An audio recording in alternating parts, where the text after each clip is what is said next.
Hi guys, welcome to my channel. So before we get started, make sure to hit that like button and also subscribe to my channel. In this video, we will talk about the power of now, overcoming procrastination, and living in the present.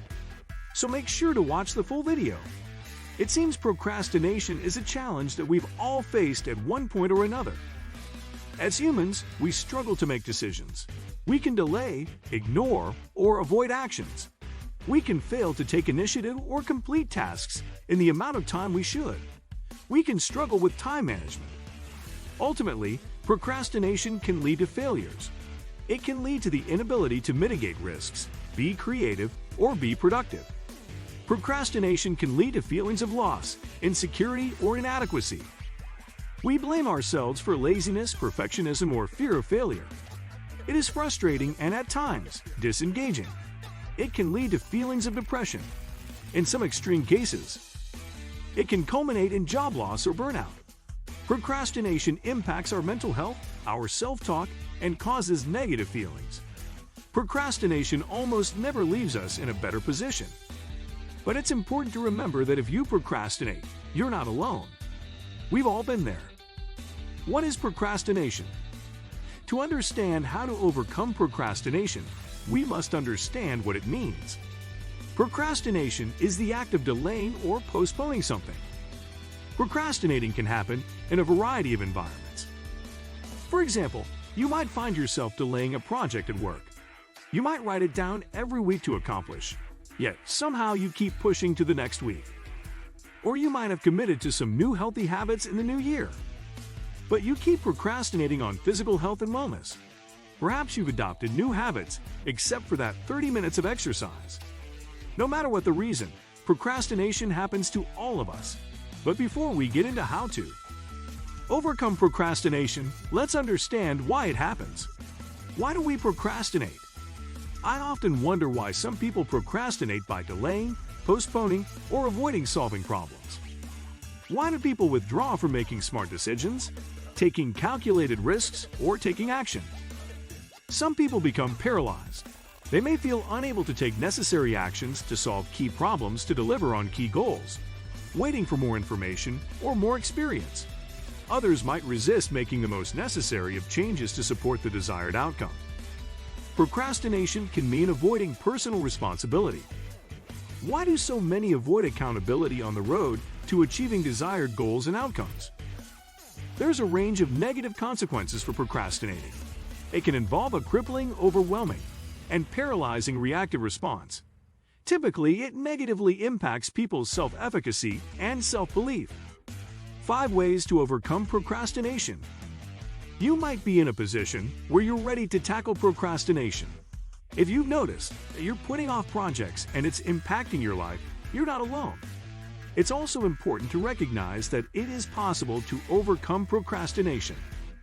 With some self-compassion, self-awareness, and self-care, you can start to take control of your life. Here are 5 ways you can overcome procrastination. 1. Recognize procrastination when it happens. The first step to making a change is recognizing change is needed. To do this, you need to tackle denial and fear head-on. The next time you feel yourself putting off a task, stop and take a moment. Are you pushing this off because you're afraid of something? If so, what are you afraid of? Would you feel better if you were able to accomplish this task?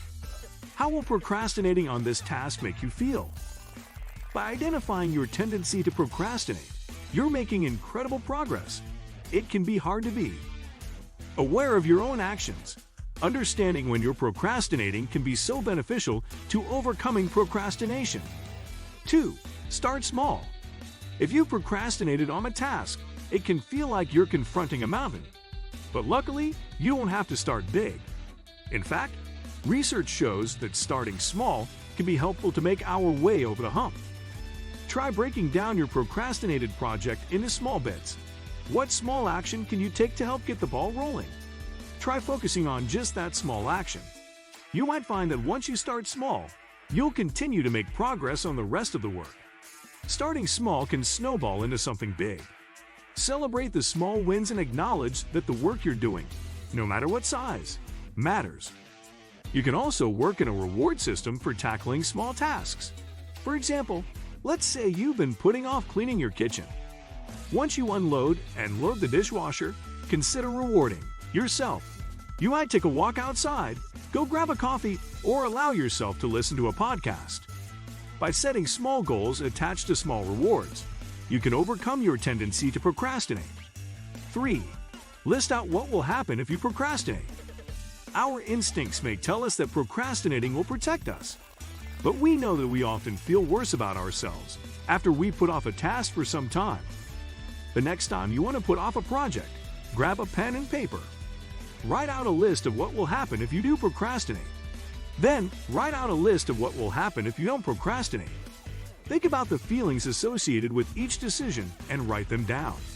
Compare your lists. By evaluating the cost of procrastination, you're forcing your logical brain to weigh the pros and cons. Sometimes, you can unconsciously sabotage your own chance of success. In your lists, you might see cognitive biases or irrational beliefs. These beliefs act as filters that distort reality. You might also feel a sense of threat or danger, which is normal. Your body might want to freeze, fight, or take flight. Be aware of your reactions to your lists and identify any feelings of vulnerability. But in the end, you might recognize which list makes the most sense and does the most good. 4. Disconnect. Some people procrastinate because the task seems too large to focus on. Concentration and focus are so important to reaching our goals. If you're prone to distraction, try to disconnect yourself as much as possible. For example, if you know that Slack or email can be distracting to getting your work done, can you close out of them? Or if you regularly check social media instead of accomplishing a task at home, can you disconnect from your phone?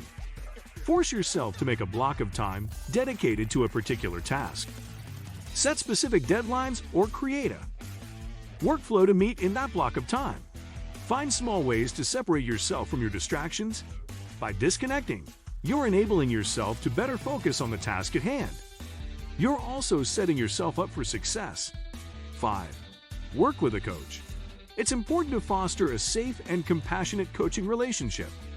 Working one-on-one with a coach can help immensely when overcoming procrastinating. When working with your coach, be vulnerable and honest about any underlying self-beliefs around procrastination. For example, if you're afraid of having a tough conversation with a coworker, ask your coach to help you work through the why. You might feel like you're exposing yourself to risk. You might feel like you're putting your working relationship to the test. Lean on your coach in these moments to help guide you through your thoughts. Your coach can provide gentle guidance and patience. They'll offer ways to build your confidence but encourage commitment. You and your coach can work together to build trust, rapport, and assurance. Together, you'll work towards co-creating a safe environment. You and your coach will work together to set goals that will meet the desired outcome. What do you think of our video? Let me know in the comment section below. If you enjoyed this video, make sure to hit that like button. Also, subscribe to our channel before you go. Thank you for watching.